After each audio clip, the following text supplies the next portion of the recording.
Voilà. Bonjour à tous. Que le Seigneur nous bénisse ensemble pour partager sa parole. Voilà. Que toute la gloire lui revienne.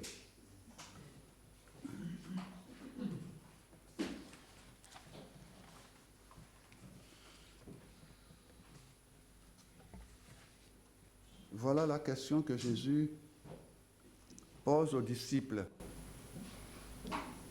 Dans Luc, il dit ça dans Luc 8, verset 25. Il dit, où est votre foi? Où est votre foi? C'est la même question que Jésus peut nous poser et veut nous poser aussi ce matin. Où est notre foi? Cela veut dire qu'il faut avoir la foi, qu'il faut vivre par la foi comme dit sa parole. Nous avons compris que nous allons parler de la foi. Encore, je dis encore aujourd'hui parce que dimanche, il y a 15 jours de cela,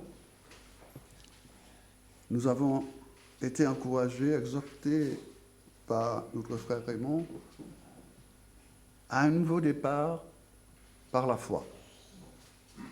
Et j'ai remarqué, après la semaine de prière universelle, il était question de la foi aussi. Donc je dis vraiment, le Seigneur veut nous aider à comprendre comment marcher par la foi. Par la foi en Jésus-Christ. Et comme dit la parole de Dieu dans Genèse 41, verset 32, la chose est arrêtée. La chose est arrêtée de la part de Dieu. Donc si la prédication concernant la foi, je répète encore ce matin, aujourd'hui, c'est que la chose est arrêtée de la part de Dieu. C'est Dieu qui parle, qui inspire, qui encourage à parler de telle ou telle chose. Dieu le Père, nous le savons, ne cesse de parler,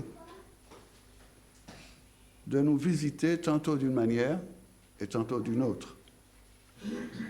Et même s'il répète les mêmes choses, c'est lui qui a toujours raison, même si nous ne comprenons pas pourquoi. Nous parlerons de la volonté de Dieu par rapport à la foi, afin de réaliser que la foi, c'est aimer Dieu. Tout simplement. J'aurais même pu déjà dire c'est fini. La foi, c'est aimer Dieu.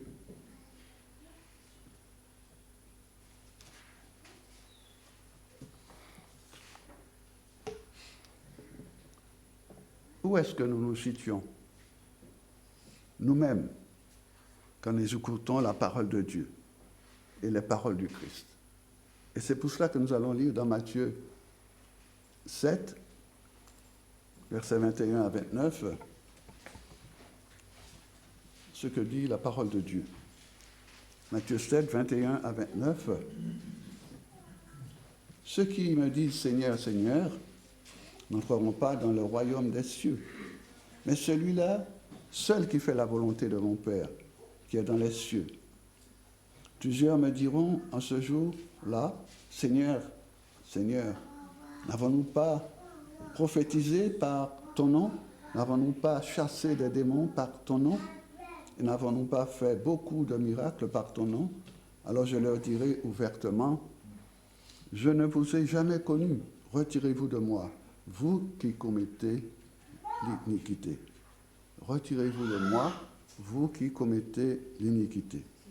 C'est pourquoi quiconque entend ces paroles que je dis et les met en pratique sera semblable à un homme prudent qui a bâti sa maison sur le roc. La pluie est tombée, les torrents sont venus, les vents ont soufflé et se sont jetés contre cette maison. Elle n'est point tombée parce qu'elle était fondée sur le roc. Mais quiconque entend ces paroles que je dis et ne les met pas en pratique, elle sera semblable à un homme insensé qui a bâti sa maison sur le sable. La pluie est tombée, les torrents sont venus, les vents ont soufflé et ont battu cette maison. Elle est tombée et sa ruine a été grande. Après que Jésus eut achevé ses discours, la foule fut frappée de sa doctrine, car il enseignait comme ayant autorité et non comme leurs scribes. Où est-ce que nous nous situons nous-mêmes quand nous écoutons les paroles de Dieu, les paroles du Christ? Quand nous analysons ces déclarations que nous voyons ici, comme si Jésus disait qu'il y avait plusieurs catégories de personnes. Jésus dit, je ne vous ai jamais connu. Est-ce que cela suffit d'appeler Jésus Seigneur, Seigneur, faire des miracles pour savoir où est-ce que nous nous situons? Et quand nous écoutons les paroles de Dieu, du Christ, qu'est-ce que Jésus dit? Il dit, verset 23, « Retirez-vous de moi, vous qui commettez l'iniquité. » Si nous regardons ces catégories, nous trouvons une seule. Laquelle? La catégorie des personnes qui, tout en se réclamant de Jésus-Christ, continuent à commettre l'iniquité. Il n'y a qu'une seule catégorie. Ceux qui continuent à commettre l'iniquité. Retirez-vous de moi, vous qui commettez l'iniquité. Il n'y a qu'une seule chose. Les miracles n'ont aucune valeur. Si quelqu'un continue à vivre dans le péché, ainsi que le déploiement de la puissance, même jusqu'à chasser les démons, comme dit le verset 22, tout ce qui est fait au nom du Seigneur n'a aucune valeur si on continue à vivre tout simplement dans le péché. Qu'est-ce que Jésus dit? Il dit, je ne vous ai jamais connu. C'est pour cela qu'il faut pouvoir aujourd'hui analyser votre conduite, analyser notre conduite, parce qu'appeler le Seigneur Jésus Seigneur, Seigneur, c'est très bien. On ne va pas dire que c'est mal, c'est très bien. Mais quelle est votre conduite? Quel est le critère que Jésus donne? Vous les reconnaîtrez à leurs fruits. L'expression de la nature de Dieu, le fruit de l'esprit. C'est pour cela que l'apôtre dit, nous connaissons ces paroles, même si je peux avoir des dons extraordinaires, même si je peux avoir la capacité de déplacer les montagnes, même si je peux avoir la connaissance, mais si je n'ai pas l'amour, le fruit de l'esprit, je ne suis rien. C'est-à-dire les dons, les puissances, les manifestations de tout ce qui se peut, sans le fruit de l'esprit, cela ne sert à rien. Qu'est-ce que Dieu réclame? Dans ce texte, il nous a dit, les seules personnes qui peuvent prétendre être dans la présence de Dieu, dans son royaume, ce sont les personnes qui font la volonté de Dieu. Verset 21. Dieu veut que ceux qui se réclament de lui s'engagent aussi à faire sa volonté. Quelle est la volonté de Dieu exprimée dans ce passage?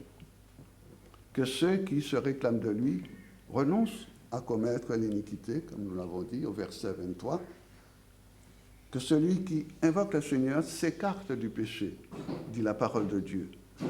Ce que Dieu veut, c'est notre sanctification.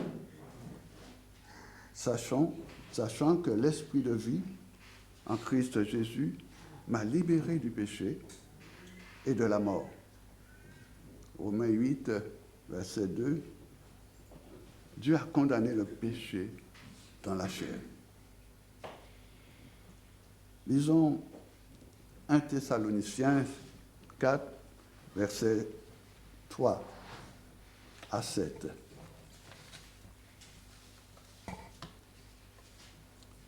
Ce que Dieu veut, c'est notre sanctification. C'est que vous vous absteniez de l'impudicité. C'est que chacun de vous sache posséder son corps dans la sainteté et l'honnêteté. Posséder son corps, c'est avoir une parfaite maîtrise de son corps. C'est pour ça qu'il est parlé avant de l'impudicité. Comment je me conduis? en tant qu'homme et femme. Et cela sans vous livrer à la convoitise passionnée, comme font les païens, comme font ceux qui ne connaissent pas Dieu. Et c'est que personne n'use envers son frère de fraude et de cupidité dans les affaires, parce que le Seigneur tire vengeance de toutes ces choses, comme nous vous l'avons déjà dit et attesté. Car Dieu ne nous a pas appelés à l'impureté, mais à la sanctification. Dieu nous a appelés à être ses enfants pour nous laisser mener une vie qui lui plaît. Une vie, pas une vie désordonnée, mais une vie qui plaît à Dieu.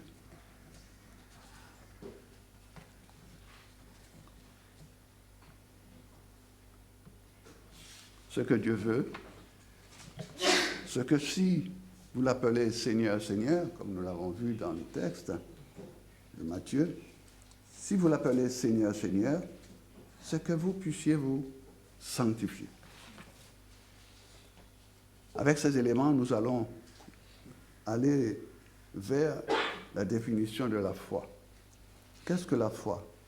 Où est votre foi? Qu'est-ce que la foi véritable? Nous connaissons Hébreux 11, 1, qui nous dit que la foi est l'assurance des choses qu'on espère, une démonstration de celles qu'on ne voit pas. Par cette définition, nous voyons un élément important, l'espérance. Or, l'espérance repose sur une parole donnée. C'est qu'il y a une parole donnée que l'on espère. C'est parce que Dieu a parlé que nous espérons. C'est pour cela qu'il est dit en Romains 10, verset 17, la foi vient de ce que l'on entend et ce que l'on entend vient de la parole de Christ. Une parole donnée. Parce que Christ a parlé, nous pouvons croire, nous pouvons espérer. Et je dis, béni soit Dieu pour l'espérance qui nous habite, cette espérance qui nous habite. Et que nous croyons, et que ce que nous croyons est vrai. Parce que l'espérance en Christ ne trompe pas, dit la parole de Dieu. Romains 5, verset 5, c'est le résultat pour l'Église que nous sommes ce matin. Tous nous espérons. Il n'y a pas de foi véritable en dehors de Christ, nous dit la parole de Dieu. Si vous ne placez pas votre confiance en Jésus-Christ et dans sa parole, la Bible nous dit tout simplement, vous périrez dans vos péchés.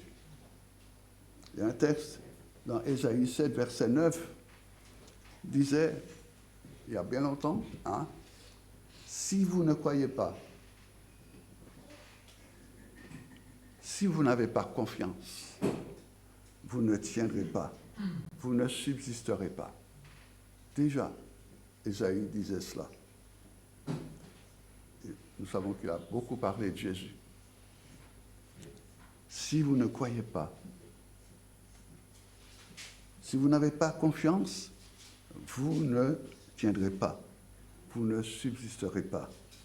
C'est un appel à la foi. Il faut avoir la foi pour tenir.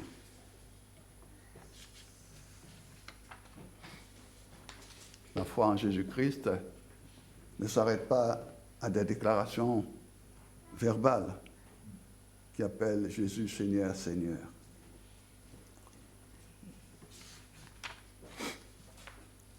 Ce sont les personnes qui se préoccupent d'accomplir la volonté de Dieu. La foi véritable exige donc que les personnes impliquées dans la relation avec Dieu s'éloignent de l'iniquité, nous dit la parole de Dieu. C'est-à-dire vivre une vie qui plaise à Dieu, une vie consacrée, une vie avec la haine du péché une vie avec la haine du mal. Dans 2 Timothée 3, versets 1 à 10, il est dit « Beaucoup abandonneront la foi. Ils vont s'attacher à des esprits de séduction et même des doctrines. Que ces personnes ne vont plus supporter la bonne doctrine, c'est-à-dire la vérité. Ils vont tourner leurs oreilles contre la vérité pour se tourner vers les fables. Les hommes vont aimer entendre des choses agréables à leurs oreilles. Du temps de Jésus, quand il avait fini d'enseigner, certaines personnes disaient, dans Jean 6, verset 60, « Ces paroles sont dures, qui va les supporter? Qui peut l'écouter ?»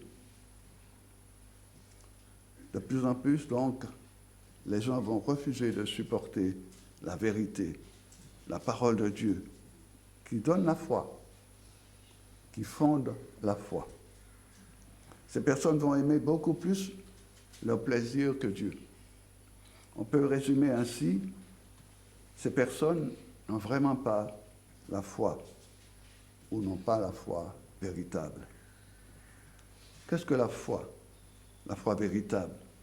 Quelques éléments de ce qui a déjà été évoqué nous montrent que la foi véritable implique la consécration totale à Dieu pour faire sa volonté.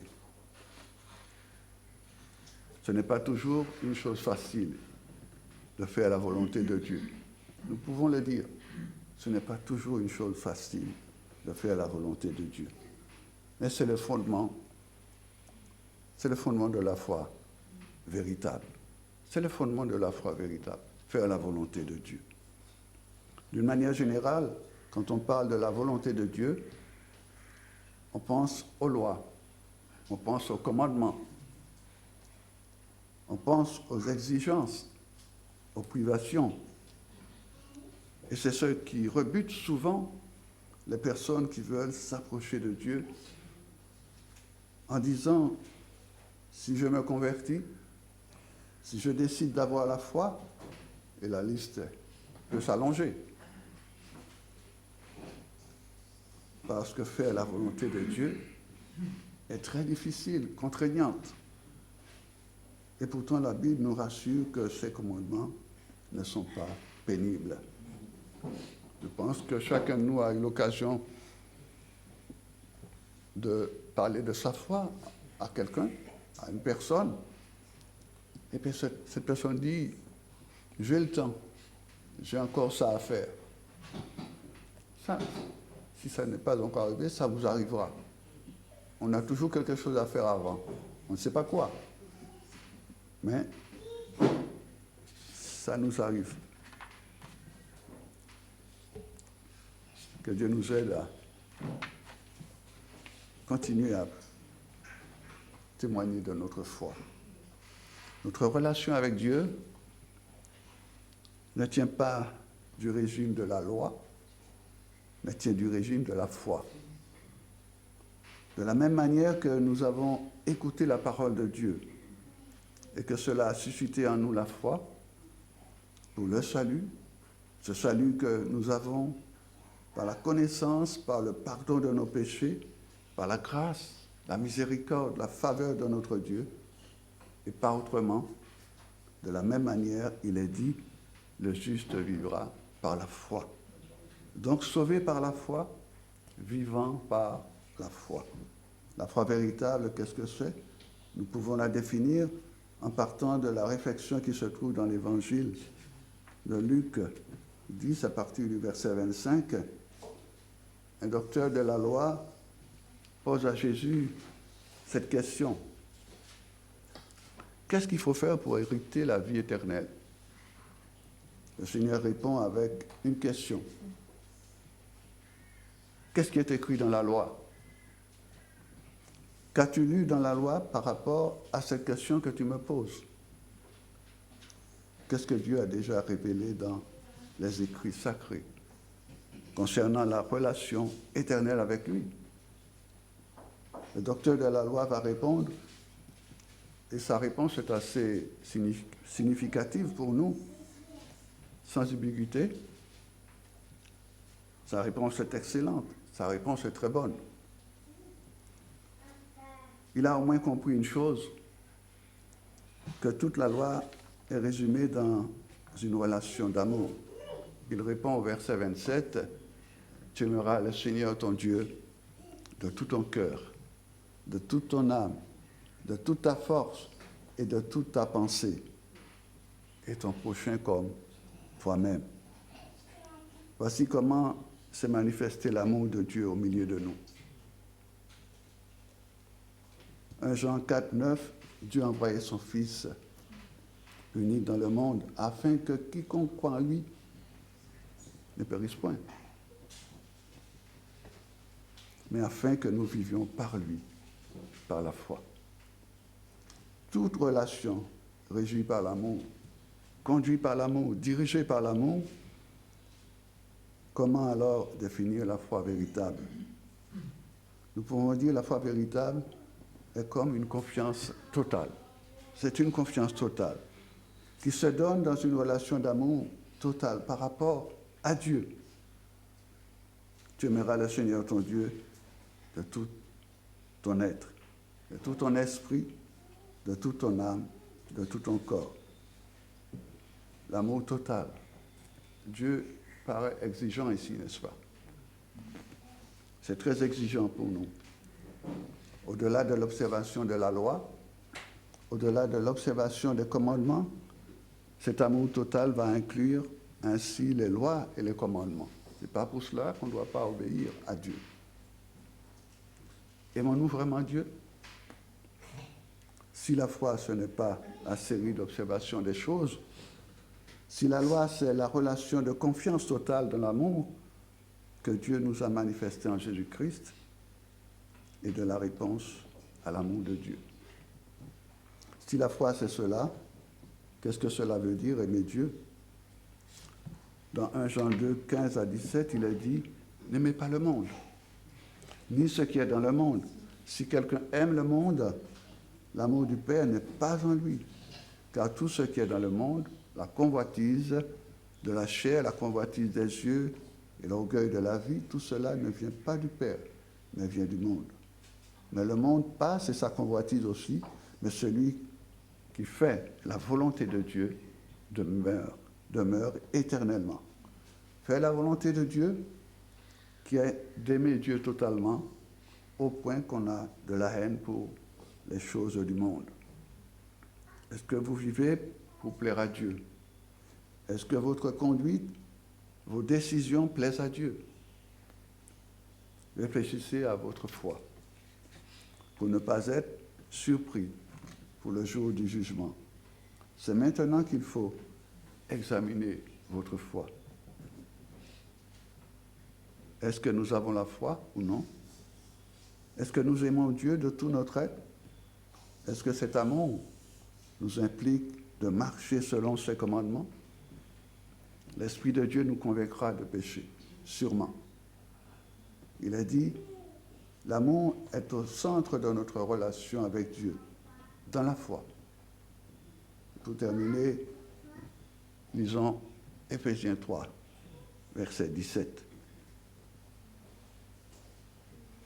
Éphésiens 3, verset 17.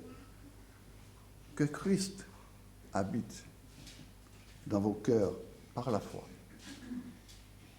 afin qu'étant enracinés et fondés dans l'amour,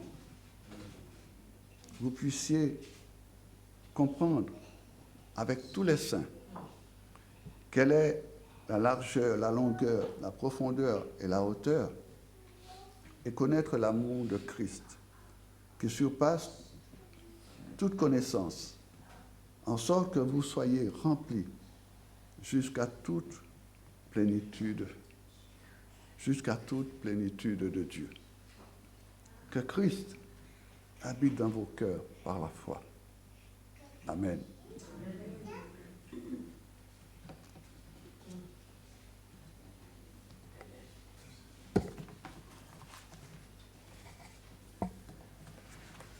Recording stopped.